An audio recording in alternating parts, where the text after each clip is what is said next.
Donc on vous dit ici, dans Koudoumane 13, versets 6 à 21, Eyoumé, elle est enceinte.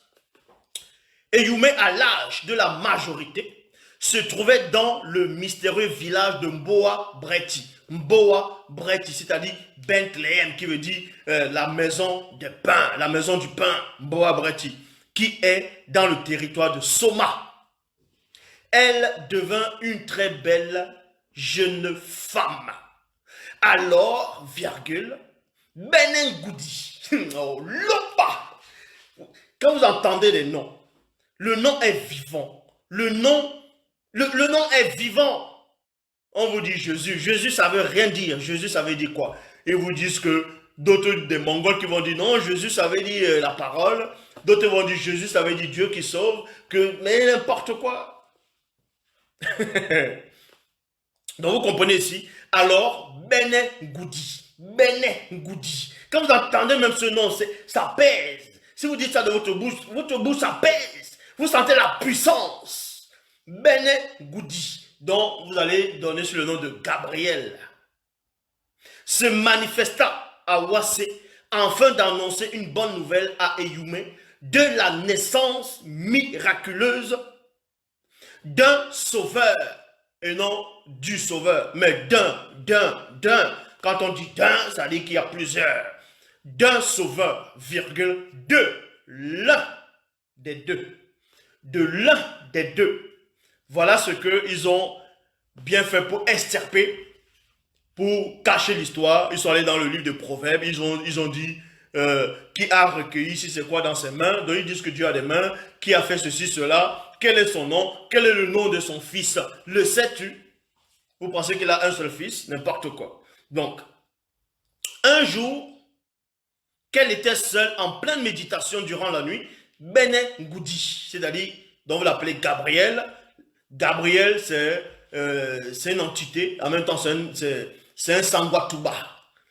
Gabriel fait partie de la race, c'est-à-dire de l'espèce de Sangwatuba.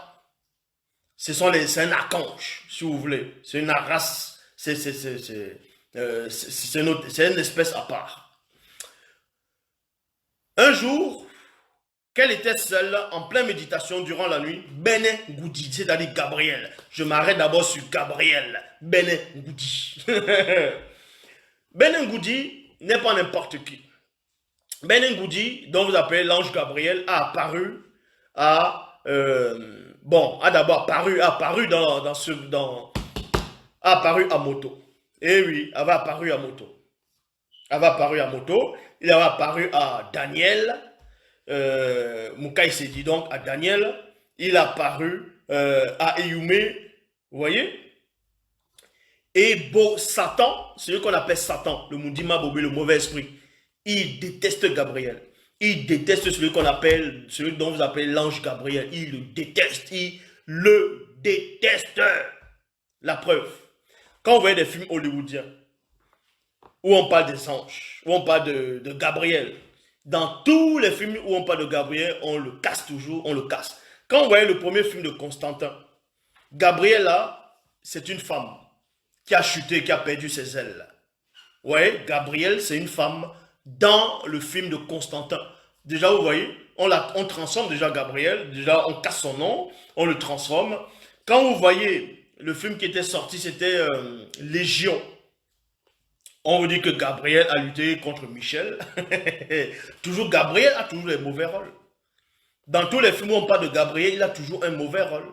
Et il est contre Dieu parce que ils savent qui est Benengoudi.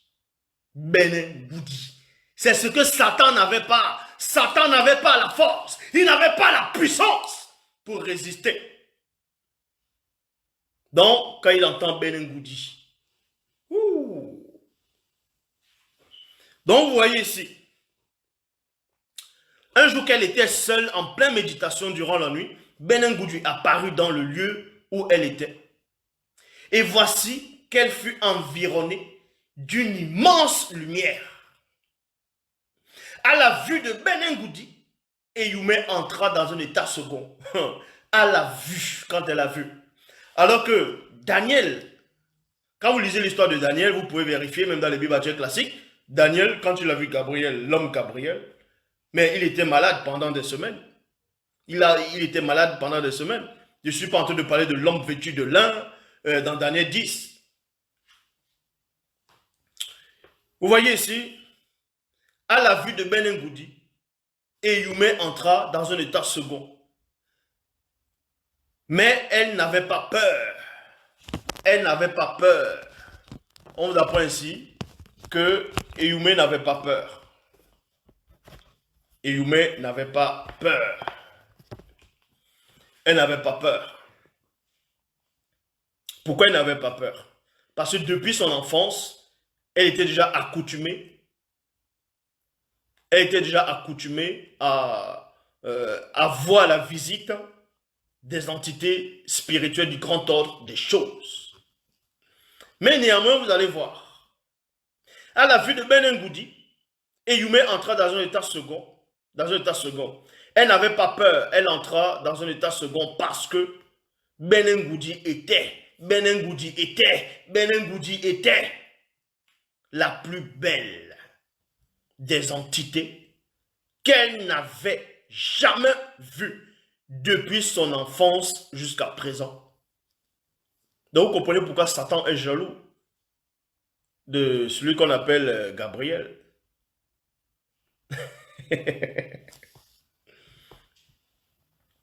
Elle leva les yeux et aperçut Ben Ngoudi sous l'aspect d'un très bel homme noir.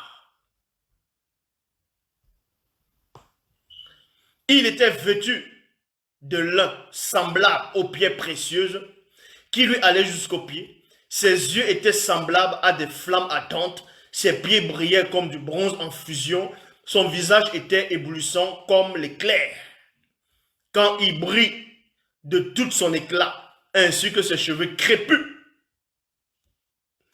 Il portait une longue ceinture semblable à du cristal qui lui entourait la taille. Ben Ngoudi dit à Eyumé, ne sois point troublé. Eyumé, ne sois point troublé. Et qui veut dire, oui, le verbe de Tété t'a montré son amour d'une manière particulière. Tu vas être enceinte. Tu concevras dans ta matrice d'une manière extraordinaire et inattendue. Et tu mettras au monde un fils que tu appelleras du nom de Koudoumane Moula, issu du sens caché des gestes prophétiques et celui de Dieu qui savait onction, consécration, issu du sens visible des gestes prophétiques. Personne ne sera aussi important et mystérieux que lui, virgule, excepté un autre qui vient d'au-delà de la non-existence, comme l'enfant qui naîtra de toi, qui sortira de toi. Mais ce deuxième enfant se manifestera à son temps. Vous voyez? Quand vous lisez, vous comprenez ce gros vocabulaire, ce langage. Vous voyez que tous les auteurs des Bibles, c'est des gamins.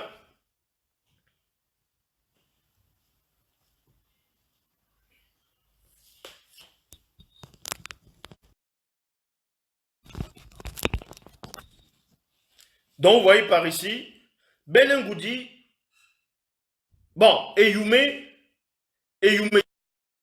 comment cela sera-t-il possible? Comment cela sera-t-il possible? Puis, puisque je suis Ngondedi, c'est-à-dire vierge, je ne suis point encore marié à Kola Ita. Je ne suis point encore marié à Kola Ita. Et dans la révélation ici, elle dit une femme, avant d'avoir un enfant, d'un homme, elle doit d'abord se marier. Eh oui. Voilà comment ça se passait dans l'Afrique ancestrale. Tu ne devais pas avoir des enfants à gauche, à droite, un enfant sans être marié. Non, vous devez d'abord vous marier spirituellement et devant les anciens, devant les initiés, tout ça là, devant le roi. C'est pour ça qu'ils ont pris cela, ils ont fabriqué ce qu'ils appellent les mairies, tous ces trucs maintenant.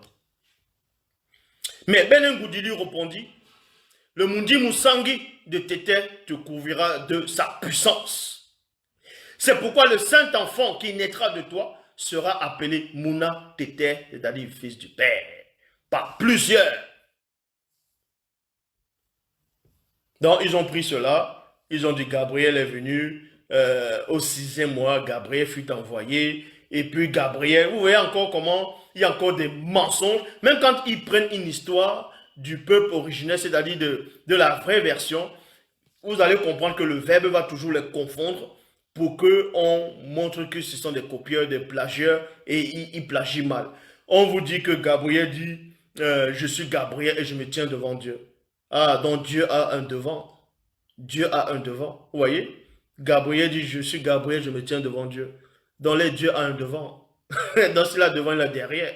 Mais c'est normal qu'il a le derrière aussi. Vu qu'on vous dit que Moïse, dans Exode 33, a vu le dos de Dieu. Donc Dieu, il a un dos. Ah, son dos est musclé ou c'est comment?